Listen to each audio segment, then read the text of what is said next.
So what were some key points that were laid out in the Declaration of Independence about why they dissolved their union with the colonies of Great Britain? Because in the Declaration of Independence, they said that that these things shouldn't be done for light and transient purposes. That you can't just be like, oh, you're mean to me. It's got to be something serious.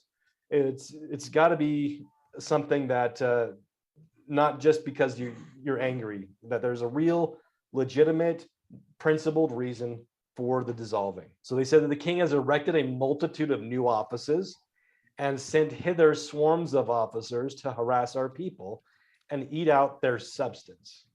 So now how would what is that something that we see today? Putting up new offices, sending out the officers of those offices to harass the people and to take away, to bother the people, and then to take away the things that they have, their substance. I mean, not just going in there and grabbing their food out of their plate, but their ability to be able to provide for their families. This is absolutely, we see the same thing going on today. Right now, there are at least 345 agencies, government corporations, quasi-official agencies, boards, commissions, etc., which claim authority to write rules for individuals and businesses. None of these people are elected. None of these people are accountable. And in fact, the government doesn't even know how many employees are a part of this system. They don't even know. And so we have the same thing here, maybe even more so. I don't know if the king had 345 different of these agencies out there. We've been able to find new ways to harass people. Okay. And then we have, right, they're coming in there and examples of this. The feds come in and they arrest a family using the commerce clause of the Constitution, saying, hey, you're not allowed to sell raw milk. So the federal government came into a local community and threw them in prison just simply because, and ruined their ability to feed their families simply because they had the audacity to sell milk that still had its vitamins in it. We have OSHA.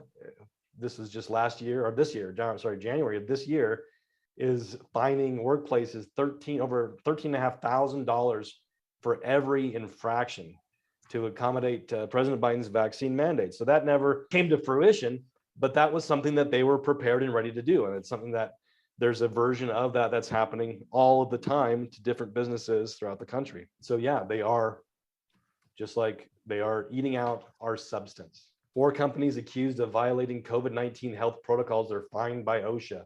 So because they didn't enforce mask mandates, they were fined by OSHA.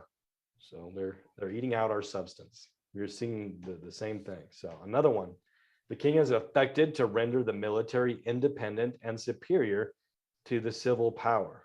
Okay, so meaning he took it away from the parliament even and their ability to be able to dispatch the military, and took it to himself as an individual to be able to decide when the military is used. So in the Constitution, the military is supposed to be under the civil power, meaning you have Congress has to declare war for the executive branch to be able to direct the military for a space of 2 years.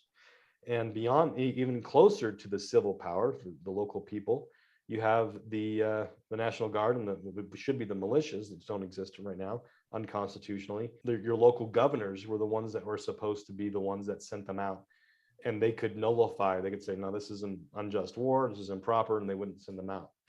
So that's what we have now. But so we, just like the king did during the 1700s, we have the president sending out 1,000 troops to Afghanistan as Taliban forces. So instead of Congress doing this, we have the executive branch doing it. He says Biden is boosting U.S. troops in Europe because of Russia's war in Ukraine. So instead of Congress declaring a war and our local leaders sending out the local militia out to fight these foreign battles, the president is rendering the military independent and superior to the civil power. This has happened over and over again. You have other presidents, they called up the National Guard and directed them to the Middle East. Under the direction of the presidency in the United Nations, and not under the civil power, our military has been sent out to Korea, Vietnam, Iraq, Syria, Somalia, Bosnia, Yugoslavia, Ukraine, Argentina, Bolivia, Chile, Nicaragua, in tons and tons of different places. Our military has been sent out under the direction of what would be the equivalent of the king, of our president, instead of the civil power. So he has combined with others to subject us to a jurisdiction foreign to our Constitution and unacknowledged by our laws, giving his assent to their acts of pretended legislation. So now our government has signed us up to over, almost 90 different foreign institutions subjecting us to their laws, making it, their pretend legislation, making us obey, making us assent to the United Nations, the World Bank, the International Monetary Fund, the G20, the NAFTA, the new version, USMCA, NATO, and dozens upon dozens of other international bodies that are telling us what to do and making rules for individual businesses and families to obey. So the family would obey it, not directly. They're not realizing that they're getting a directive from the United Nations or the World Bank, but their loaning system, the regulations on why their house was built, for example, these are all done under international regulations. And so we are being forced to assent to these organizations' pretend legislation. Okay, so now another thing that was a claim against the crown was transporting us beyond seas to be tried for pretended offenses. So we have U.S. citizens are being held prisoner in Guantanamo Bay and other foreign prisons without due process. And there's other prisons that we have I'll be talking about. So Christy asked, when was the last time our country went to war legally? That was during World War II, was the last time war was declared by Congress. So it's been a while. He has excited domestic insurrections amongst us. Just the most recent example of this has happened throughout the years, though, is I did a report exposing how I could prove that the government was behind the riots that we had in 2020. They are exciting. The government is stirring up and directing and organizing insurrections among us, terrorist attacks amongst us. So how do we come to a dissolving again, right? Amongst those which join together to form a government in a country, it is absolutely requisite that there be a perfect consent and agreement concerning the use of the means of government. If they do not agree, they will clash, right? This is what we're seeing today. This is a clear parallel that we see going on, that we can see, like, it's not, you don't have to be a prophet. You don't have to be able to see into the future. You just have these things that people have noticed, right? Isaac Newton didn't invent gravity. He discovered it. He was able to explain it. And so the same thing here. What we're saying is that, it's come to a point in the United States that it's not even like, hey, this is going to happen. This is happening right now. Everything that we're seeing is happening. It's leading to these clashes that we're talked about. And so John Adams, it was something that they understood. And so what did he say when he saw these things happening? We had all of those things that the founding fathers listed as their grievances against the crown, listed in the Declaration of Independence. Encourage everyone to go back and read that if they haven't. He gave a talk. And what's interesting is this was before the Declaration of Independence. Okay. A lot of times people think that the war started after the Declaration of Independence. But the founding fathers recognized that even though a war hadn't been declared, that the crown had declared war on them through his actions. And I mentioned this before, just in the last couple of weeks, and we need to start to realize that the war on us has already begun. We just have to recognize it. It's already started. If we postpone independence, do we mean to carry on or to give up the war? Do we mean to submit to the measures of Parliament, Boston Port Bill, and all?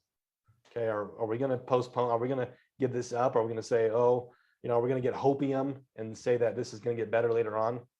Do we mean to submit and consent that we ourselves shall be ground to powder and our country and its rights trodden down in the dust? The war then must go on, because they're not going to do that. We must fight it through. And if the war must go on, why put off longer the Declaration of Independence? That measure will strengthen us. So he was selling the idea of having a Declaration of Independence. And he says this isn't going to cause more problems for us. These problems are already here. And that's what we see a lot of times today is, hey, you calling out the conspirators, you saying what they're doing is bad is going to cause more problems. No, the problems are already here. We need to stop the gaslighting of saying, hey, we're just going to, try to make nice with these people. They've already declared war on us. Calling it for what it is only going to strengthen us. It is my living sentiment, and by the blessing of God, it shall be by my dying sentiment, independence now and independence forever. And it was this talk, amongst others, that was able to help build support for what needed to happen. There was no reconciliation. There was nothing that could be done to bring the colonies back under British rule. The people had recognized what was going on, and the king was just getting more and more tyrannical. And the only thing to do was to be trodden down or to leave.